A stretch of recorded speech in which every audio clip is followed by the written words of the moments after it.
This is Shravani Samira, Assistant Professor, Department of Chemical Engineering. Welcome back to the course Green Chemical Technology. So today our topic is about measuring toxicity. First, we'll try to learn about measuring the toxicity and what is toxicity. So toxicity can be measured by the effect of a substance that has on an organism or an tissue or a cell. So individuals will respond differently to a same dose of a substance because of a number of factors like gender, age, body weight, etc. So for that reason, most of the toxicity measurements are done on a population level. So the probability of the outcome is measured based on the population, and then it is related to the individual in that population. So many methods have been developed for measuring the toxicity that the chemicals have. So potential harmful effects that the chemical has can be detected by measuring the toxicity.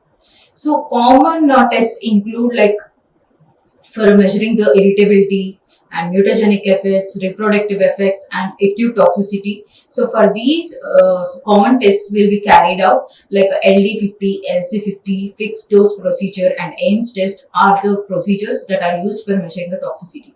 Now first we'll move on to the LD50 and LC50. So LD50 means a lethal dose 50%. So this is defined as the dose required to kill half the members of a population, of a specific animal population, when entering the animal's body by a particular route.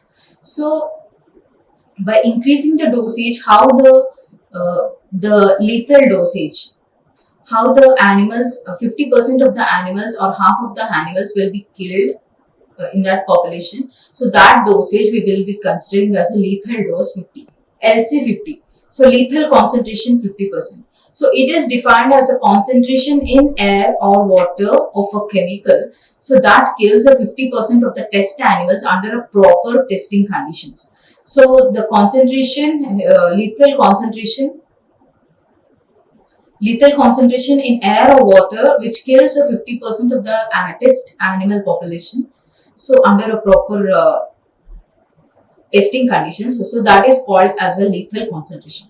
So now we'll find how lethal dosage and lethal concentration can be done. So lethal dosage LD50 tests are done by injecting, applying to the skin, or by giving orally to a known dosage will be given. LD50 tests are done by injecting or applying or given orally. So a known dosage of a pure chemical is given by injection or by applying to the skin or by orally to a test animal. So the result is usually expressed in terms of a mg per chemical.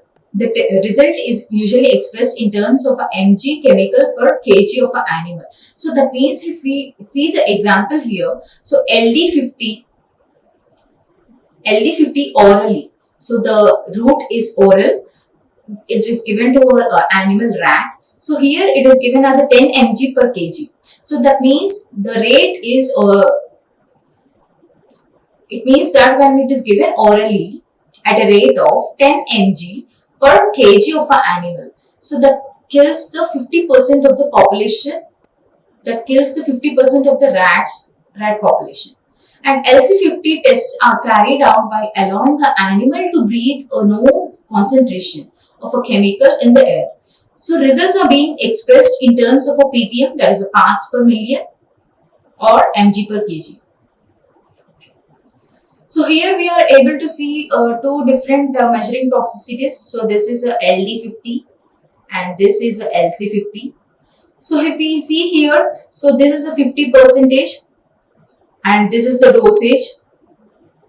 So by 10 mg per kg, so 50% of the animals are killed. So this dosage we consider it as a LD50. And here in LC50, so if you see on the x-axis, number of days are given, and on the y-axis concentration, that is mg per liter, is given. So with the increasing number of days, so the lethal concentrations gradually decreased. So for a 24 hours, LC50 is 5.8 mg per liter, And for 48 hours, lethal concentration 50 is 5.2, and for 96 it is 4. So lastly, it is asymptotic, like LC50 is equal to 0.5 mg per L. So for measuring this toxicity, we usually have a toxicity terms and the toxicity ratings. So Hodge and Sterner, they have defined a toxicity scale. So where you will be able to see the toxicity rating and the term related to the toxicity, and LD50 when it is given orally to a rat population. So that is mg per kg, and the same lethal dose when it is given for a human. So how it could be? So for a toxicity 1, rating 1, so it is extremely toxic. So that means less than 1 mg per kg when it is given 50% of the animals or 50% of the rat population has been killed. So if that is the case, so minute dosages cannot be if that is the case, minute dosages are very harmful either to the human or to the rat population. So by tasting it, human can have a lethal dosage. That means 50% can be killed. And the second one is a highly toxic. So that is the second rating. So here the LD50 is around 1 to 50. So that is a 4 centimeter cube for a human. And third one is a moderately toxic. So that is a 50 to 500. That is 30 centimeter cube for lethal dose for a human. And fourth one is a slightly toxic. So it is around 500 to 5000. It is 600 centimeter cube for a human body. And fifth one is a practically non-toxic. It is 5000 to 15,000. And it is around 1 liter per 1 liter for as a lethal dose for a human. So the last one, that is relatively harmless. So it is greater than 15,000 mg per kg. So that means 15,000 mg per kg of animals is given, still the 50% of the population die. So it is almost like a greater than 1 liter. So it is almost like harmless. So based on this toxicity, so the highest will, the toxicity rating is 1, that means extremely toxic, and the least is 6 and the highest is 1. And also, like, there is so much of controversy over the using animals in the tests, such as like this information is very essential for testing new chemicals, because like for introducing the marker in a, although there is so much of controversy over using animals in the test, such as like this information is more required for testing a new chemicals. So whereby we will be able to introduce a new markers in a significant amounts. So what type of chemicals can be dangerous, and what are the new chemicals that are dangerous, what types of compounds present in that chemicals are dangerous. So we will be able to know by using these tests. So these and other toxicity tests are used to help develop material safety data sheets or safety data sheets, and establish occupational exposure limits and the guidelines for appropriate use of these kind of chemicals, and also for the safety equipment. So it is obvious that the lower the LD50 or LC50 is more toxic. So the lower the concentration or the lower the lethal dosage of a chemical, so that is more toxic for a human body. So now we'll see about the fixed dose procedure. So different laboratories have a different results, and probably because of the different genetic makeup of that animals used. So here, in order to reduce these kind of differences, so different laboratories have a different results, probably because of the genetic makeup, different genetic makeup of the animals. So in order to reduce the difference and also to reduce the number of animals that are being killed during these tests, so fixed dose procedure is being used more frequently. So in this test, we usually use 75% of the fewer animals, and the chemical is administered to the animal until it shows the first sign. So that either like nausea or irritation or these kind of signs are first seen whenever we induce any kind of a chemical into an animal. So, but not until the death. So these 75% of the fewer animals are used, and also chemical or chemical is administered until the animal shows the first sign. So by using this kind of methods, we are not going to kill the animals, and also very less number of population it can be used in this fixed dose procedure. So next is the Ames test. So this test was named after its inventor, Bruce Ames. So this is one of the common screening tests for measuring a potential carcinogenic effects of chemicals due to its simplicity. So here the test is based on the observations of the mutations from the bacterium Salmonella typhimurium. So that increases a defective gene, making it unable to synthesize a histidine. So from the ingredients of the culture medium.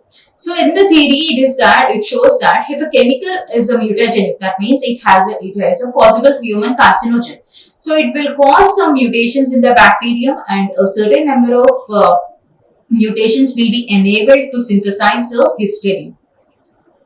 So here in the procedure, you are able to see this is the medium and this is the histidine required strain of your Salmonella. So initially the Salmonella is taken into this medium which is lacking a histidine, and in the next procedure we are providing a well where the suspended chemical can be introduced here. So where the mutagen is added well in the medium, and after diffusing that chemical, so the sample has been incubated. So after incubation for several hours, so here we are able to see two different cases. In the first case, so there is no growth. That means the chemical is not a mutagen. There is no growth, means no number of mutations. And in the second case, if you are able to see, so bacterial colonies are formed. That means growth in the bacteria. So that means that a chemical mutagen is present in that.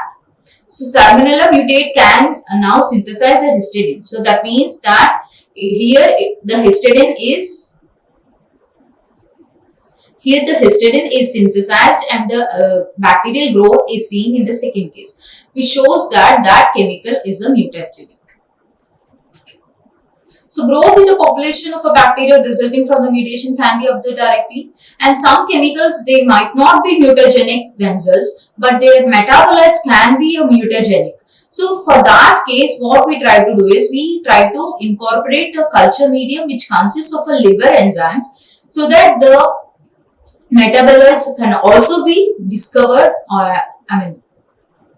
so that the metabolites can also be tested in this Ames test.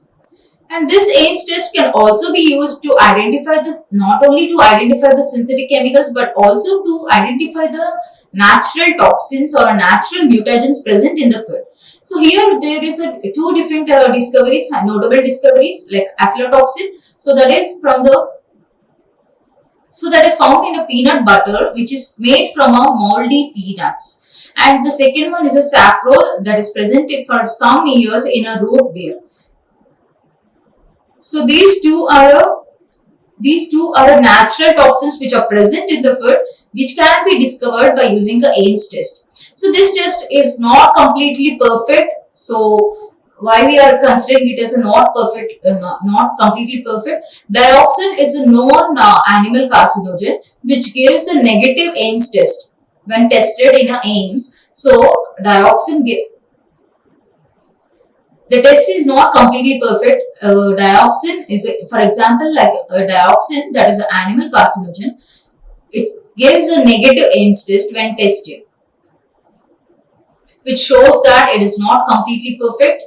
So till now we have seen different toxicity measurement techniques. So till now we have seen different toxicity measurement techniques. So now I'll brief up about different toxicity measurements like LD50, LC50. We have LD50, LC50 and fixed dose procedure and Ames test. So these are the 4 tests that can be used for measuring the toxicity, acute toxicity. Thank you. Like, share and subscribe. Hit the bell icon for more updates.